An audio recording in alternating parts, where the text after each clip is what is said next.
This is Brother Ron, and welcome to We All Be News Radio and TV, the news-free Dixie for the 21st century.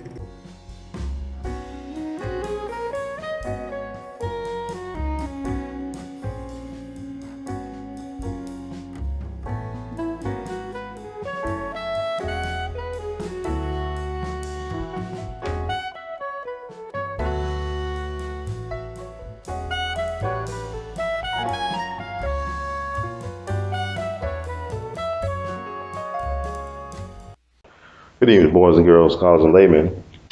Sure, man, for the Empowerment Infotainment Hour segment, Brother Ron, also known as R2C2H2, the artivist. Now, I want to talk about Tekashi 6ix9ine situation. It's fascinating. I find it fascinating. And just want to just do a couple of things. I know everybody's doing that. It's trendy right now. I know I'll be late to the party about talking about things because I got a lot of other stuff going on. But why not? I think it's important. I think people have been asking me like what I think about this and that, and been just trying to process things and just get things out. My thing about Tekashi 6ix9ine, they are charging him, or they're trying to get him with the RICO stuff, with the racketeering, influences, corruption, organization type of thing, act. My question is this: so they're getting folks that are associated, because the RICO thing is all about we get anybody that's associated with certain type of so-called criminal elements. So you're guilty by association with the RICO thing. It's like how they got John Gotti. They couldn't get him, they'll only get him through the RICO thing. And on hearsay of Sammy the Bull Gravano, a person who was a questionable character. And so if Tekashi and his partners and rhyme, whatever, I ain't gonna say crime because we don't know, they're innocent to proven guilty. If they could be charged with this RICO thing, how come his parent company could not be charged with the RICO thing? Universal Music, how come they're not charged or guilty by association? You see what I'm saying? Like if they're trying to say that his organization promoted a certain type of criminal culture, they did some questionable and immoral and illegal things, how come his parent company, they write those checks and stuff that don't bounce? How come they're not held in the same regard as Tekashi 6ix9ine and his so-called corrupt organization?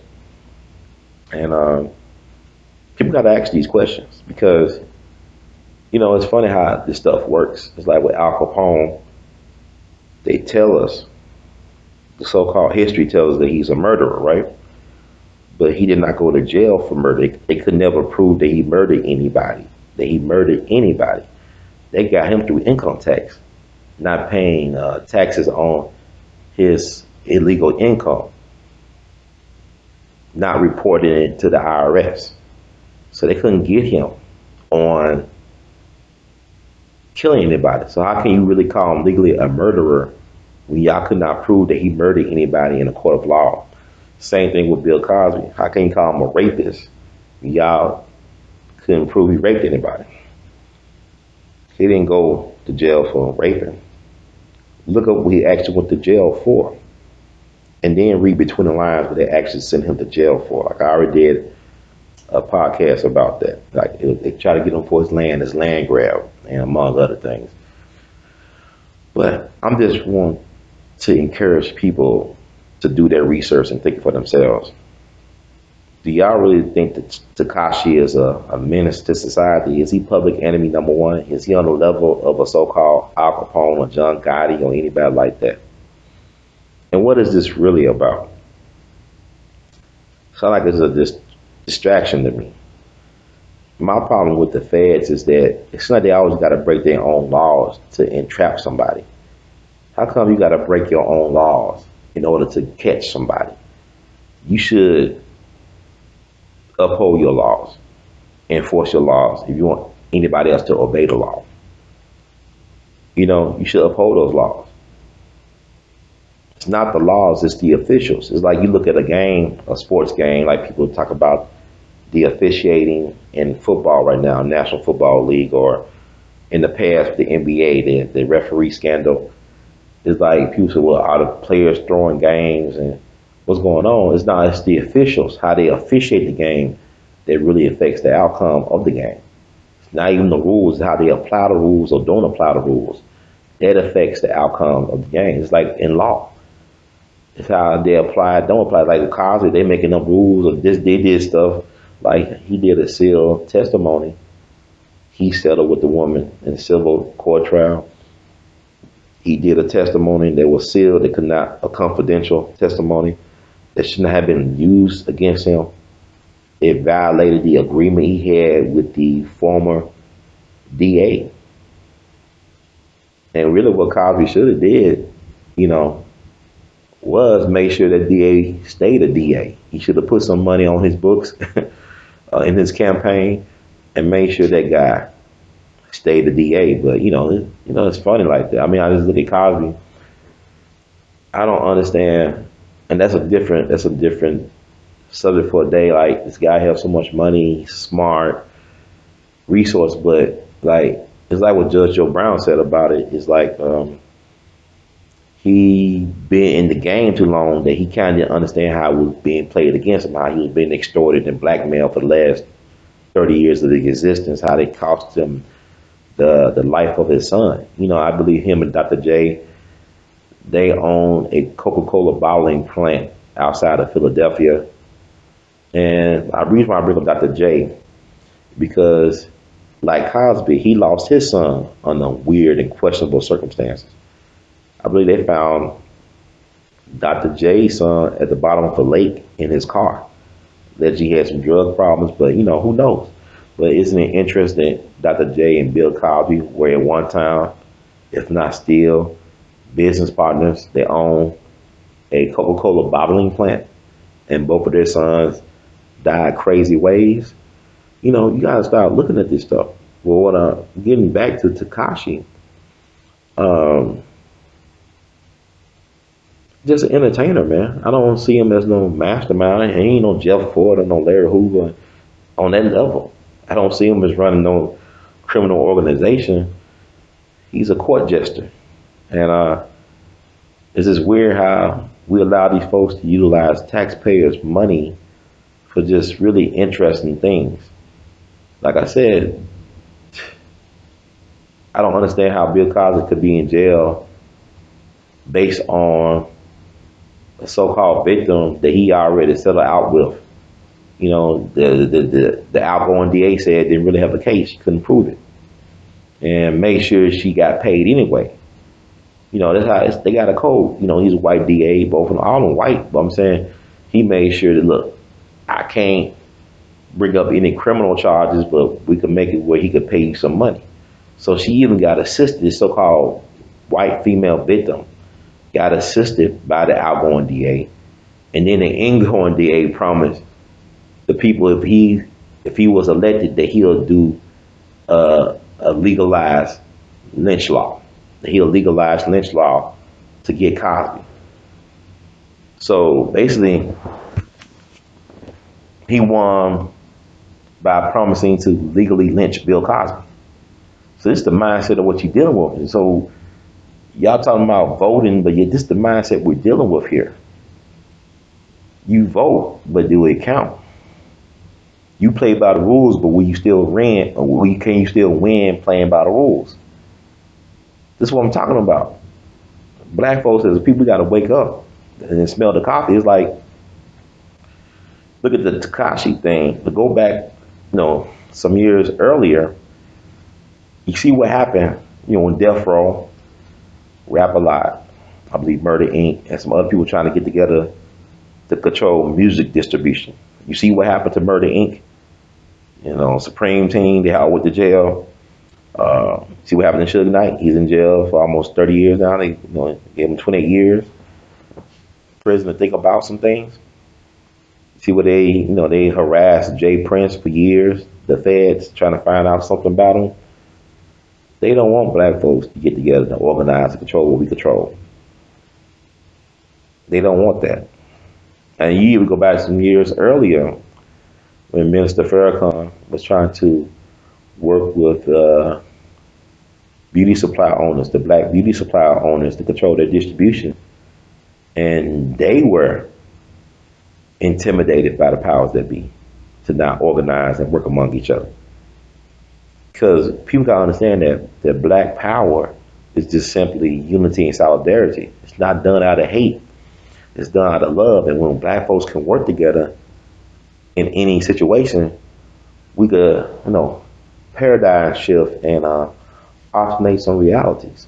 So that's what we gotta understand. We got that power. That's why they don't want us to work with each other. That's why they program us to hate each other. That's why they want to pit the black woman against the black man, and the black man and black woman against the black child. This is what this is all about. We gotta learn that. I'm not saying that all black folks gotta get along. That's not what I'm saying. I'm saying some of us gotta find some common ground and work that ground and plant them seeds in that common ground to manifest different realities. We gotta reap these, great harvests. We're wasting time talking about our differences. It's like I said before, there's really no point to talk about, black folks were here already. No, we got this movement where we, the aboriginals, the natives of Turtle Island, what they call the North American continent. Then you got black folks saying, well, we came on the slave ships. Both of us are right. Like I tell people all the time. We just lost jazz great Randy Weston back in September. And, a lot of people don't know who Randy Weston is. Yeah, we know about Aretha, but did we really know Aretha? We didn't really learn about who Aretha was until she died. We know how great she was as a singer, but as a humanitarian, a philanthropist, we had no idea. Same thing with Randy Weston, proud black man, a music giant, a giant of a man, mentored by the Langston Hughes and the Thelonious Monks, went to the motherland, spent some time among black folks up in Morocco and the other places in the diaspora to learn who we are. Fathers from Panama, mama from Virginia. Both were Gabbyites. Both taught them the importance of black history and black pride and black self-respect. But he used to tell me all the time, Brother Ron, America is Africa. America is Africa. America is Africa. America could not exist without Africa. This is our homeland. He didn't disrespect the ancestors that came over on the Middle Passage. He didn't have to disrespect the ancestors that was already here who came before Columbus. He recognized this is our land. So what they said, but we want to fight, well, my name is Ali, I'm a Choctaw and all this other stuff, and my name is this, Kunta Kinte, whatever. What I'm saying is, there are some things that we could all agree upon. We all agree that we need some reparations. We need to be respected as citizens. We need to have reparations, and that we need to take that seriously. Because, reparations have always been on the mind of black folk since the end of slavery. It was a sister from Nashville, Sis Star, an ancestor named Callie House, who made getting pension for former slaves her God work. She even went to jail for it. And then her followers, once her time passed, whatever, they joined the Garvey movement, the United Negro Improvement Association. So a lot of Garvey followers came out of the reparations for slavery movement. Led by the sister Callie House. They got her for mail fraud, just like it got Garvey for mail fraud. But she was sincere. But this should be taken seriously. But a lot of our elders don't believe it could ever happen, but it was the elders and the ancestors from past generations that said we must take ourselves seriously with it. We must make reparations a reality. It's like it was the former enslaved Africans, former enslaved black people that brought into the idea of having a national museum that told our story. See, that Smithsonian African American History Museum didn't just start 2010, 5 years ago. You had black folks come out of slavery talking about we need a national museum that celebrate black people. They were the ancestors, the stars, planting those seeds. So, get back to the Tekashi thing. It's ironic. I mean, RICO supposed to get so he's associated with Universal Music. How come they not under the RICO thing? At one point, Universal Music was controlled by the Bronfman family. These are Canadian Jews that created the Seagram's alcoholic brand, who were bootleggers, who worked with the Al Capones and the Purple Gangs of Detroit and the Meyer Lanskys and the Frank Costellos and yes, even Joe Kennedy, the patriarch of the Kennedy political family dynasty, that Joe Kennedy. So, I mean, bada bing, bada boom. Why is there certain organizations are allowed to flourish as corrupt organizations, whereas other organizations are not even allowed to get off the ground? It's like what Chris Rock said some years ago on one of his comedy specials. If cigarettes were made by a black family in Mississippi with jerry curls, it'll be illegal as a motherfucker to have a cigarette. But it's not controlled by a black family with jerry curls. It's controlled, Doris Duke, her father founded Duke University. It's a tobacco giant, Air. Tobacco Road up in North Carolina. Come on now. America could not exist without corruption. Like Lucky Luciano said, behind every great wealth, there's a great crime. Once again, Lucky Luciano. The Cosa Nostra, boss of bosses, founder of the modern American mafia, allegedly. He said, a great wealth cannot exist without a great crime being committed. America could not exist without great crimes being committed. America could not exist if RICO was real. It's a game, man. It's a game. It's a game. It's a game.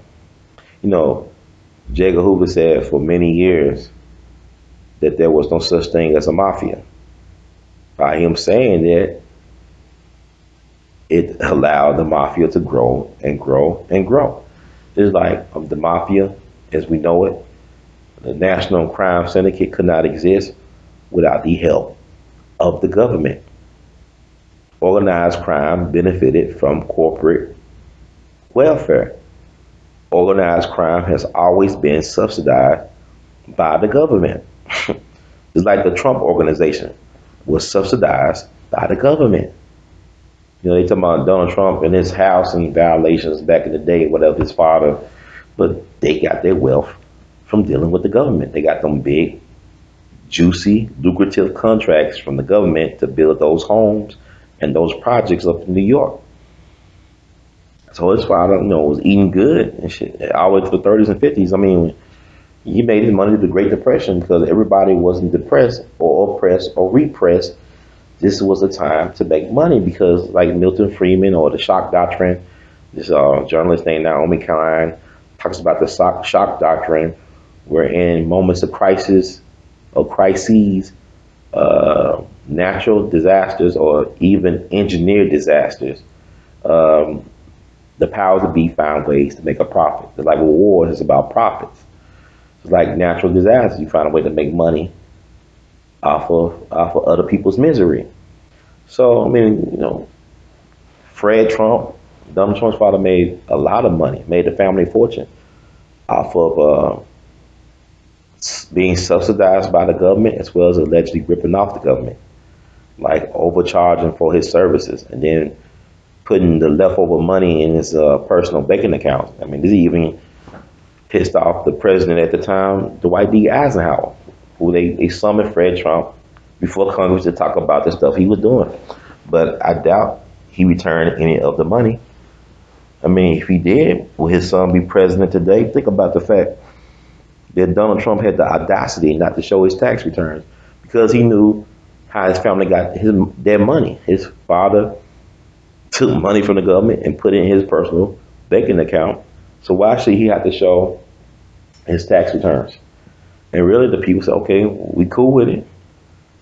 Because think about it, the government, the IRS destroyed Joe Louis. Joe Louis gave $1 million to the government and they still destroyed him. Sign up for the army, fought for free, boxing exhibitions, gave away tickets to people to see him. That was his downfall. You know, Joe Louis saw himself as an American citizen. He was a patriot. You know, when he knocked out Max Smelling, he did it for the country. You know, yeah, this is the same time Scottsboro boys and lynching black people, Jim Crow. And yet the American people, and even the President Roosevelt, Joe was a hero. But yet, y'all don't want him to be seen with a white woman. You know, he had his white women, but he had to sign, I believe he had to sign a contract saying that he would not associate with white women and also brag. You know, he had to be a humble champion because this is backlash from Jack Johnson decades earlier. You know, the Mann Act was made for Jack Johnson. He just got pardoned by Donald Trump. But what I'm saying, oh my God, what is this really about? I just want y'all to understand, what is this really about? You know, y'all gonna say, well, he's talking all these tangents, but what I'm saying is this is important. Do your own research. Just don't take my word for it. Take a look. It's all online. Do the research and find this stuff out for yourself, because this is very liberating to know these things. It could be very depressing at times. It could be very, it could make you angry, and it's okay. You gotta own it. So once you get past that, it's like, now what? You know, move it, keep moving forward. But it's important to know these things. That's why I do what I do. In spite of what's going on with me, I want my people to know so they can have choices and options on the table. It's important. And I just hope Tekashi get a fair deal if that's possible. Think about John Gotti. They got John Gotti on hearsay from a questionable witness. Senator Bull Gravano's a psychopath. He killed a lot of people. He could just say, easily could say, well, John told me to do it. John Gotti could have said, you know, I don't like this guy. And then Senator Bull Gravano said, okay. And he killed him. Don't mean John Gotti told him to kill Sam, and he didn't tell Senator Bull Gravano to kill him. I ain't saying John Gotti's a saint, but the way they did it was dirty. They didn't get him clean. And they didn't get him by playing by the rules. What I'm saying is, the government don't play fair. They play dirty. They don't even respect their own rules. You know, that's crazy. So we cheering and stuff like that. Like Bill Cosby, this man paid almost $4 million in a civil suit. And, you know, the powers that be told him, hey, Cos, you know, just come clean, man. Just tell us what you know, your point of view, and this could never be used against you in a court of law. This will be sealed because this is confidentiality agreement that we have, and you gave her the $4 million, and they still sent him to jail. Well, yet Me Too Asia Argento can molest and sleep with underage boys and be the face of the Me Too movement. Nobody blinks an eye, and she only gives the so-called victim $400,000. But Bill Cosby paid nearly $4 million. He's still sitting in jail. Should never been in jail. The woman who lied on Emmett Till, who got him killed, she never gonna see a jail. Unless it's a jail of her own making, but she even told, and she's not in jail, because she's 80-something years old. Bill Cosby 80-something years old. And what we gotta stop doing, we gotta stop parroting what the powers that be with their mainstream or lamestream media be telling us. Because y'all gotta look up the Operation Mockingbird. The media y'all be consuming has always been compromised, or has been compromised for a long time. This is not me saying. The CIA put a lot of resources and money into these media organizations, even to the movies, to control a certain type of narrative. Stuff is powerful, man. It's like, I was looking at a documentary about JFK. You know, just the 55th anniversary just came, and it was a movie that they was filming in Washington around '63, I believe, in the spring, called 7 Days in May. And JFK gave him permission to utilize the White House and other stuff, and he was, you know, some people think he was trying to tell the American people a message. So the 7 Days in May was a movie about, I believe, the military industry complex overthrowing the president. And a lot of people feel like that would happen. That's what actually happened. November 22nd, 1963.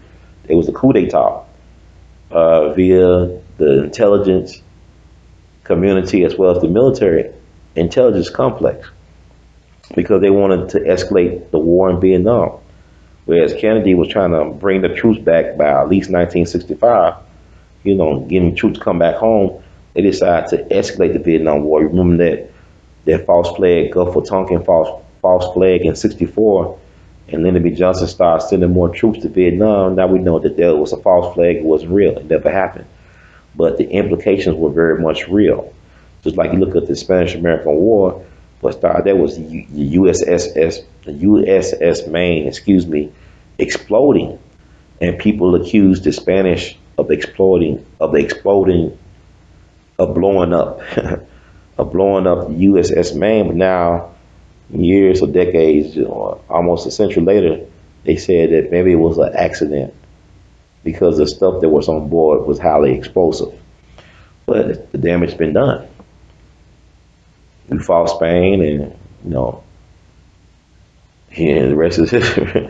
It's crazy, man. It is so crazy. And they use the media as the propaganda war machine. That yellow journalism, William Randolph Hearst, it's no different today with CNN and Fox News, how they try to escalate things. I remember leading up to the second Iraqi war, back in 2003, how you look at MSNBC, they was counting down the days to war, like a monster truck commercial, like the monster truck commercials back in the day. War, bringing you war in 13 days, war. So I mean, it's the war hawks. And then I remember hearing about, a senator from Minnesota named Senator Paul Wellstone. I believe his name was Paul Wellstone. And he was against the war. He was a very prominent voice in the Senate. Well, you still had some heroes and sheroes that were trying to fight against this war machine. And, coincidentally, his family dies. Him, his wife, and his daughter, I think he still has some sons around, they died in this plane crash. One of the most prominent people against the war. Just like how Cynthia McKinney stood up against, the 9/11 shenanigans. She wanted an independent investigation. It cost her political seat, but his stance against the war, it could be argued, it cost him his life. Not only his life, but the life of some members of his family. I think it was a helicopter crash that happened. Look at Paul Wellstone. So I'm saying I just say this, man, it's a rich man trick. It's a rich man trick. It's a game. Like Baba Dick Gregory would say, it's a game. It's just not real. But it is real because it has real consequences playing this rich man's trick. And so we got to, keep on getting these messages out there. So with the Tekashi thing, it's very much a distraction. Hopefully he won't get railroaded. Hopefully, how people's going hard for Meek Mill, whatever. I know he made a lot of enemies. Even 50 Cent don't want to deal with him anymore, but it's how it is, man. But at the same time, he got to take ownership for stoking those fires, stoking those flames the way he was acting. Now it might cost him his life. If not, I ain't wishing ill or whatever, but I know Fat Joe, listen to some of the stuff he said, he tried to give him advice, and it is what it is, man. You always a marked person. They build you up to bring you down. It's not fun unless you got, they build you up. The bigger they are, the harder they fall. And I don't know, what's in that man's heart, what's going in his mind, but it's some serious stuff, man. Trust me, I know about it just from recent experience dealing with the feds. You don't want that party. You don't want to go to that party. You don't want that battle. They got way more resources and access to things to make you look really, really bad.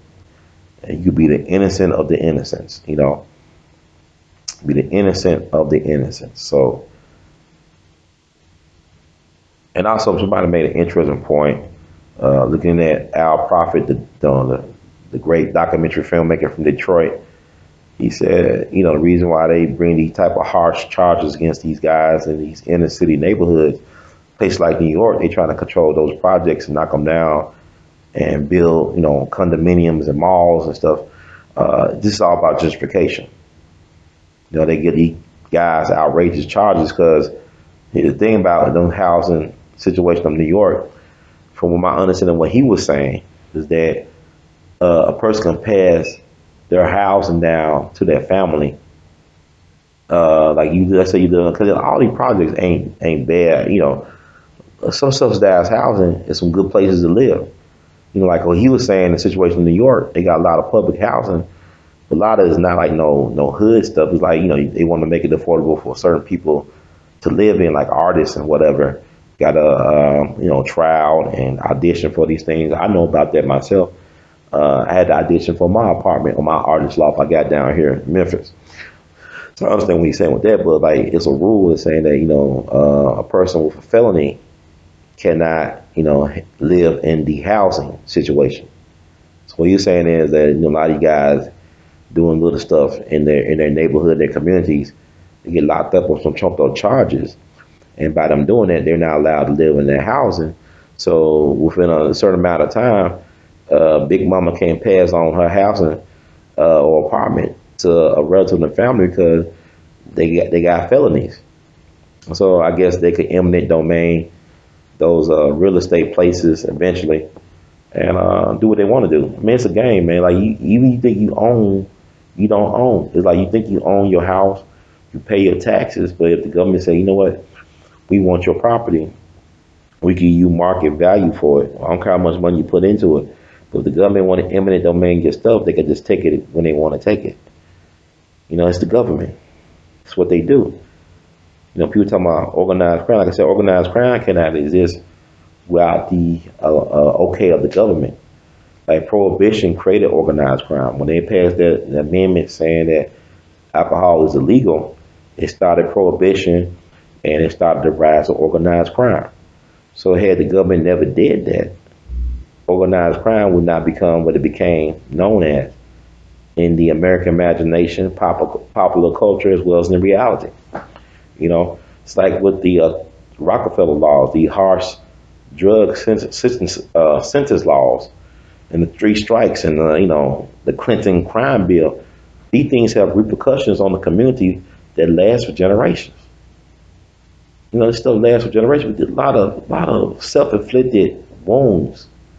The so-called opioid crisis. Don't you know Franklin Roosevelt, grandfather Warren Delano Jr. made the family fortune by selling opium to the Chinese. It's like the chickens coming home to roost. It's a game, man. It's sick. But like I said, can you name one? Like even when you look at Donnie Brasco, you know what I'm saying? That's an FBI guy, Joseph, his name, Pastone.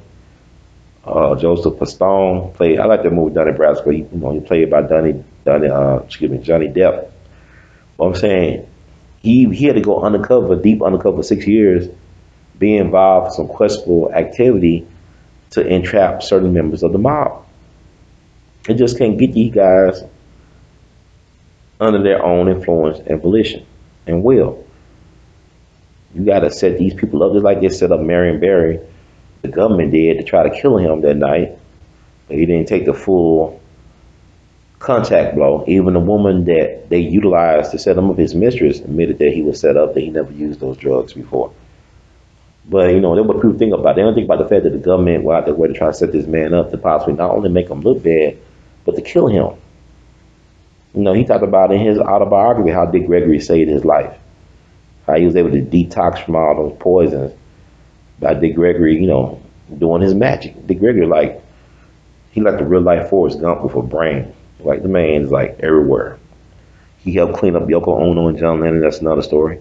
But you can hear it on We All Be TV in his own words. But it's some wicked stuff. But there's like people, Marion Barry, the crackhead. But no, Marion Barry had his demons, he had his problems. But look what he did for black people in D.C. Look, we don't even. I'm saying like with Andrew Young and Charles Evans, it's easy to dismiss people when you don't know their history. When you don't study their receipts, it's easy to dismiss people, to belittle people. If you look, oh man, he's just a clown, he's a coon. I mean, it's his point of view, but look at what they did for us or try to do for us. And I give people pay, I give them the benefit of the doubt, but we don't really have real leadership right now. As I say, there's really not real leadership unless you look in the person in the mirror. It's like what Dr. John Henry Clark said, the person in the mirror looking back at you ain't your friend, and you don't have any friends. So if you want leadership, you got to look in the mirror and see that if the person looking back at you is a leader. You got to know it because it's on you. It's on you now. It's not about us. It's like with religion. You want to say, well, Jesus died for our sin, but sometimes you got to die for your sin. Sometimes you got to, make choices to live or die. You got to make those choices. You can't put it on Jesus. You got to put it on yourself. You got to carry your burdens. You got to understand that your life, your destiny is really in your hands. You have choices you got to make. You have choices. So it's important to know that. But like with Tekashi, he had choices. Yeah, it's stuff that happened. We lost Triple X this year over some crazy BS. Brothers killed this man over some bullshit. And then, people are like, oh man, it's a wake up moment. But people die every day. Tupac and Biggie died 20 some years ago. They still killing rappers. So people are like, it's bigger than hip hop. This is life stuff. It's like this rap, this thing like with the hip hop police, how they, just like back in the day, they had the jazz police back in the day, taking away people with cabaret cars. They couldn't perform. Thelonious Monk, the great Thelonious Monk, could not make a living because the police took away his cabaret card. In order to perform in nightclubs and stuff in New York City, you had to have a cabaret card back in the day. This is during the jazz era. A lot of these jazz musicians were hooked on this stuff, on the drugs and stuff like that. But these drugs were brought into America through the Government. Lucky Luciano was a trafficker for the government. He was a drug trafficker for the government. This is not nothing I made up. They got him out of prison, sent him overseas. You getting that connect through the Corsicans. The Corsicans got their French connection connect. He in Italy and stuff, in Cuba. Stuff came through. Lucky Luciano worked for the government. Don't take my word for it. You just put the pieces together, man. You could not operate like that without the government's consent. It's like Freeway Ricky Ross. He was utilized by the government. Gary Well proved that in his Dark Alliance series. It's still online. It cost him his career and life for telling the truth, for being a truth teller. It cost him his career and his life. All that stuff is online, but the government was the drug dealer. CIA, biggest drug dealers on the planet. The Taliban suppressed the opium trade. And then when 9/11 happened, Dick Cheney, Halliburton, all them guys, they started growing the opium. Well, most of the world's opium come from Afghanistan, but the Taliban, when they were in power, suppressed the opium growth thing. But, that's the powers that be, man. It's like, I gotta understand, these people don't care, man. A lot of us are just wasteful eaters and useful idiots. They gonna lay out 14,000 folks in GM. Did we not bail out GM? Didn't the taxpayers not bail out GM 10 years ago? Yet they're gonna betray the people that they bail out. Because it's not about us, man. We're just numbers on a piece of paper, on a computer. And it's all about, it's time to delete some of us. We're nothing but science experiments, lab rats, and guinea pigs in this system. And if you don't care about you and you don't care about your people, who gonna care about? I also like to include this story. Speaking of Tekashi 6ix9ine and his R.I.C.O stuff, I look at American history as being like a long gangster rap album, and America's fascination with organized crime history, the pop culture. One of the greatest movies ever made, arguably, was The Godfather, one of the all-time great movies. And what is it about? It's about gangsterism. It's about the mob. It's about organized crime. Now, there are some scenes in it that's very interesting. A scene at the wedding that details this relationship with the singer of the wedding singer, the Italian heartthrob, Johnny Fontaine, played by the singer Al Martino, which is based loosely on Frank Sinatra. At least that's how Frank Sinatra felt when he heard about the movie being made and about the book Godfather, written by Mario Puzo. I heard there was a confrontation between Frank Sinatra and Mario Puzo over this character, Johnny Fontaine.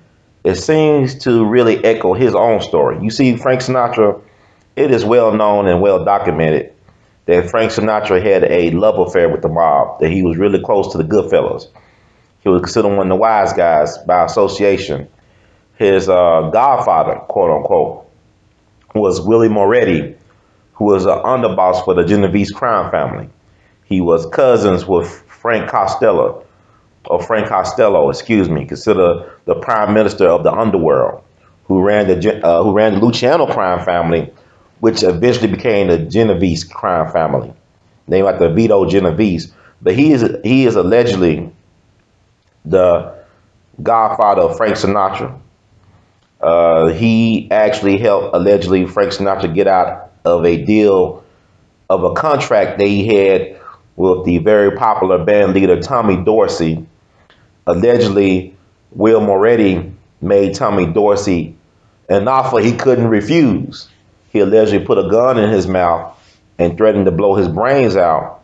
And the next thing you know, Tommy Dorsey sold Frank Sinatra contract back to him for $1 because Frank Sinatra wanted to get out the contract so he could sign a better recording deal, and the rest is history, as you say, or as they say. But also, Frank Sinatra, this guy Willie Moretti was known for booking Frank Sinatra in clubs throughout New Jersey. Kind of like Frank Sinatra was the real Jersey boy, where he had this godfather gangster as his angel in terms of getting him, booking deals in Jersey clubs. So they say fact is stranger than fiction. So there must be some truth to that, Also, fact, Frank Sinatra used to perform at a popular club in Atlantic City, I believe. And his friend ran the club, this guy named Skinny D'Amato, who was a made man. That was his friend who helped him. And also they said that Frank Sinatra went to Cuba back, I believe, in 47 or 46 with the Fischetti brothers, who were Al Capone cousins from Chicago. They had a meeting with Lucky Luciano down in Cuba, who was deported from America after helping the American military win World War II by protecting the docks in New York and also giving them information on Italy, in particular Sicily, that helped with their invasion of Sicily and Italy, the United States military. But they say he was down there performing. They're supposed to be in the same meeting that Lucky Luciano had with the commission that determined the fate of one Benjamin Bugsy Siegel, one of the godfathers of what is now known as modern Las Vegas, Nevada, a Jewish gangster. But so Frank Sinatra even testified before Congress on his alleged connections to organized crime. It's also alleged, like in the Godfather movie, that Frank Sinatra won an Academy Award for a movie called From Here to Eternity. It's a good movie, a decent movie. I think it talks about it's like a war movie set around the Pearl Harbor thing. December 7 marks the anniversary of the Pearl Harbor attack, which led to the United States getting involved in World War II. So he played, a private or GI, whatever, in that movie, won the Academy Award. But at first, he was not going to be cast in the movie, I believe, because of his relationship with the famous screen actress Ava Gardner, who was the love of his life. And I think the studio was trying to blackball him or deny him the opportunity to play that role because he was in a slump from a career point of view at this time in his life. But as it said in the movie, I believe some of his friends made the head of the studio an offer he couldn't refuse. So there's also a famous picture of Frank Sinatra with the Gambino crime family at the concert, I believe. It also pictures the old man who ran the show, Carlo Gambino, arguably one of the most powerful mafia bosses in U.S. history. He is pictured with Frank Sinatra. They all cheering and smiling, and it's like a love fest, like a bromance. So, with that said, why wasn't Frank Sinatra ever brought up on RICO charges? Like, as a matter of fact, Frank Sinatra, he was crazy about Jack Kennedy, campaigned for Jack Kennedy, him and his Rat Pack people, and he allegedly introduced Judah Campbell, this mistress, this brunette mistress. She was the brunette mistress to both Jack Kennedy and Chicago outfit crime boss Sam Giancana. So this man introduced a woman who was connected to the White House and to organized crime Chicago, who was the mistress, allegedly, even in her own words before she died. She talked about herself being the mistress of both Jack Kennedy, JFK, and Sam Giancana. Now, they say politics make for strange bedfellows. So this is all in the prism in the world of Frank Sinatra. And I'm a Frank Sinatra fan. I mean, I think he's one of the greatest voices of all time. He's a brilliant artist.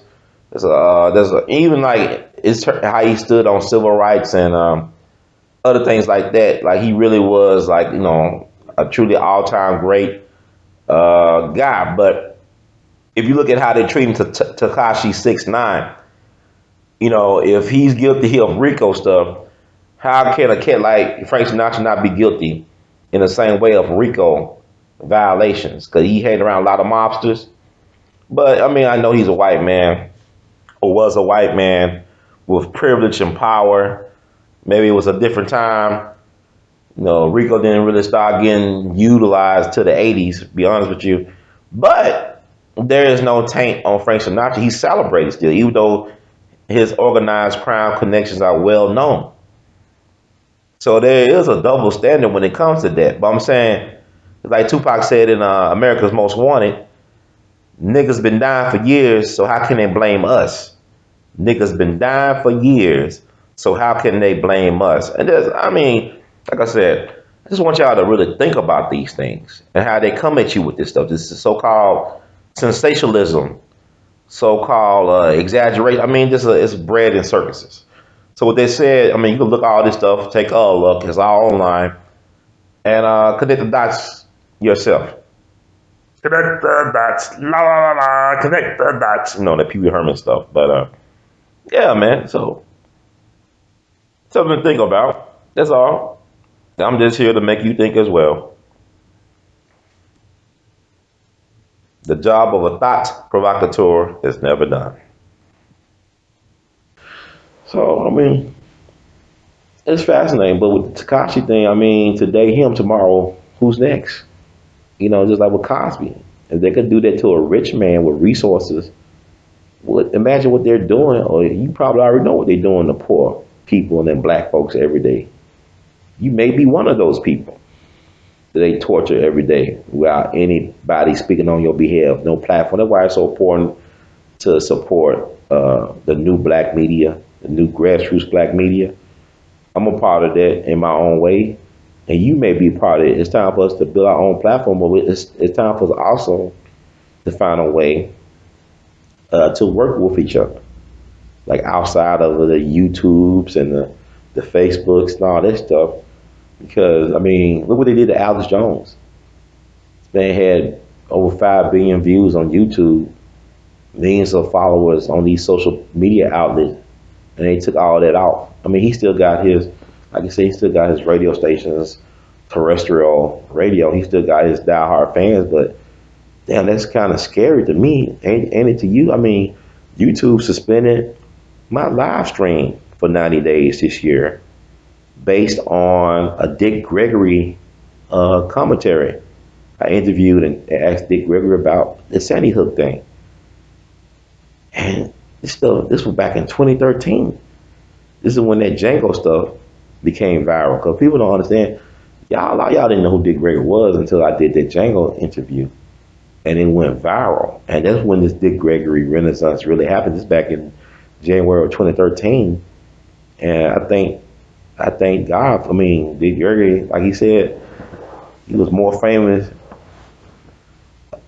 in his old age than he was when he was young. And he was really famous. He was one of the most famous people in America. But what I'm saying is, like, internet is powerful. Like, they're trying to suppress certain narratives.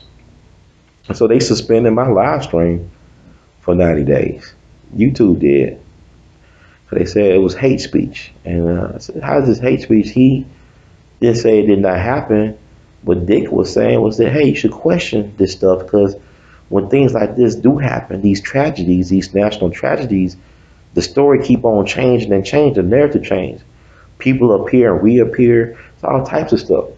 First responders, they say one thing, then the next thing you know, you can't find that evidence no more what they say. Or we think it's more than one shooter, we're chasing other shooters, then that disappears. You can't find that. Or maybe you can. That was the Las Vegas thing that happened last year. He said just question the official story. You got, we forget that Dick Gregory was on Geraldo's show, Good Night America, when the Zapruder film, the assassination snuff film of President Kennedy, was shown for the first time to the American public. He was sitting on the stage with Geraldo, a guy named Robert Gruden, the guy all the photographs from the assassination. He came out with this book with all these photographs that show George H.W. Bush allegedly at the book's depository on November 22nd, 1963. There's an image of a man that looks like George H.W. Bush, Poppy Bush, in front of the school book depository. So Dick is fascinating. Like I said, Dick was an interesting dude. And he is missed, but he is not missed because he's everywhere. I mean, Dick, I feel his presence, he's omnipresent. But what I'm saying is, he was telling us to question the official story, and they suspended my live stream. I don't got that many followers. I don't got no Alex Jones followers, and I don't have that type of pull. But, evidently, they see what I do as a threat. A lot of times I'm naive about my influence and impact on people when I do what I do. So they let me know, hey, you're a threat. But this stuff was like for 2013, man. How you gonna get me on stuff that was a pre-recorded interview that I uploaded? It wasn't even a live stream. It wasn't even me talking. So no, I kind of lost my, whatever zest for this type of stuff because what they do, these tricks that they do, because they utilize our content to make money off of us. See, we think they got the power, but we have the power. We can stop creating content, or better yet, we can start controlling our narrative by just creating our own platform and believing in ourselves. It's like you believe in a lottery. A lottery is only powerful because we believe in it. The lottery grows because people keep on buying tickets. They believe they can win. All that energy you put out into that lottery, why don't you treat yourself as the lottery? Why don't you invest in yourself to grow your potential to manifest your dreams in your own reality and see how that works for you? That's very important. You believe in yourself, you invest in yourself. It's hard sometimes to do things and you doubt yourself, you don't believe in yourself, then people around you don't believe in you. It's interesting. I'm just going through my little thing. I guess it's the weather changes, whatever, but you gotta preach yourself out of depression. You gotta encourage yourself to take the next step. Even if people ain't cheering you on, even if people ain't supporting what you're doing, you gotta believe in yourself to carry through. You gotta be there for yourself. Ain't no point of really feeling sorry for yourself for too long because you don't live long enough to waste that type of time to feel sorry for yourself. I wouldn't recommend it. You gotta find a way to do what you gotta do, but you don't need nobody to validate what you do because the validation comes with just being who you are. If you be authentic, things will happen. You could turn things in your favor, being authentic, being you. So I'm just being me, and they label me a troublemaker. They're like, oh, no, this guy, you gotta slow him down because he's putting this stuff out there. But just me, just being me, just like I'm talking now. People say, well, he talking all over. But no, the people who needs to get it, they'll get it. I'm not worried about trying to please or placate everybody. People wanna, people entitled to their points of views and criticism of what I do. But, it's okay. It comes with the territory. Like Malcolm X, without critics, you can't have success. Without critics or criticism, you cannot have success. You got to have people, they tell you things and it helps you to grow. Everything helps you to grow. But we got to be honest about our situation. The government has no moral authority because it does not respect its own rules. The powers be do not respect their own rules, man. It's kind of weird that you could do things like it's the magic bullet and you could discredit people's testimonies and people try to whistleblow and do the right thing and their careers get destroyed. They get sent to jail. They kill them. And you want to say it's some suicide. It's suicide to tell the truth in a system built on lies.